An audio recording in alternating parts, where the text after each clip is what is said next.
Have you ever tried wearing a cheap plastic rain poncho in the middle of winter?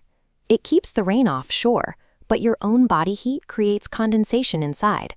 You end up soaking wet from your own sweat, freezing because that moisture has nowhere to go. Your house reacts the same way. Living inside generates moisture from cooking, showering, and even breathing. If you wrap the outside of your home in a tight plastic bag, that indoor moisture gets trapped in the walls, which eventually leads to wood rot and mold. This outer layer acts as the home's weather barrier. It is the primary skin that keeps the framing dry and the air still. This diagram shows how a high-performance barrier works, much like a Gore-Tex jacket. Notice the large blue water droplets bouncing off the outside. That's the rain and wind being blocked. But look at the smaller, hazy arrows moving from the inside out. That is internal moisture vapor safely escaping through the fabric. Getting this layer right determines if your house stays warm and dry for decades, or if it slowly traps dampness like a stifling plastic bag. On most standard construction sites, builders take large rolls of plastic wrap and physically staple them directly to the wood skeleton of the house. In cross-section, every staple punches a tiny hole through your home's protection. Over several seasons, wind pressure pushes and pulls the loose plastic, stretching those punctures into wider, jagged gaps. Standard tape eventually loses stickiness in extreme cold and peels away, unzipping your house. High-performance builds avoid staples by using a self-adhered membrane.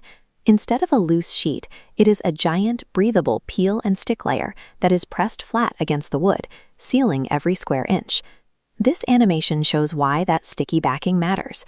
When you nail your siding to the house, the nail has to go through this layer. Because the material is thick and rubbery, it heals itself by clamping tightly around the nail to maintain the seal. By sticking the barrier directly to the house rather than stapling it, you turn a vulnerable, hole-punched shell into a continuous shield. Beyond the flat walls, there are other vulnerabilities.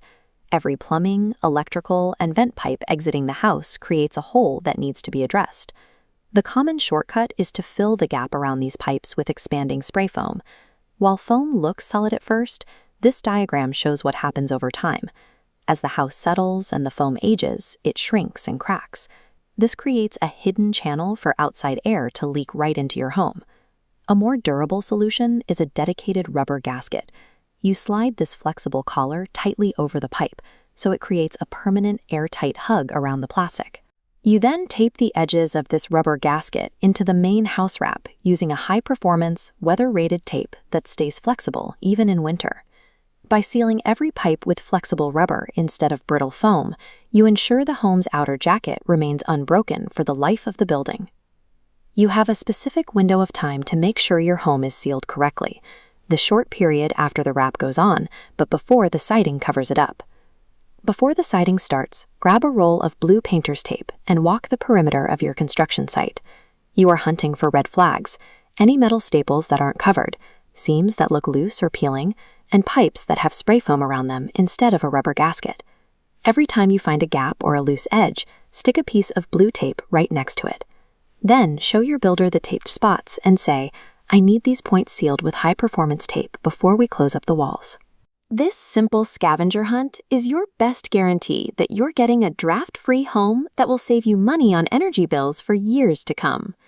Now you have the tools to ensure your home's exterior is ready for any weather. If you found these tips helpful, please like the video and subscribe for more guides on building a better home.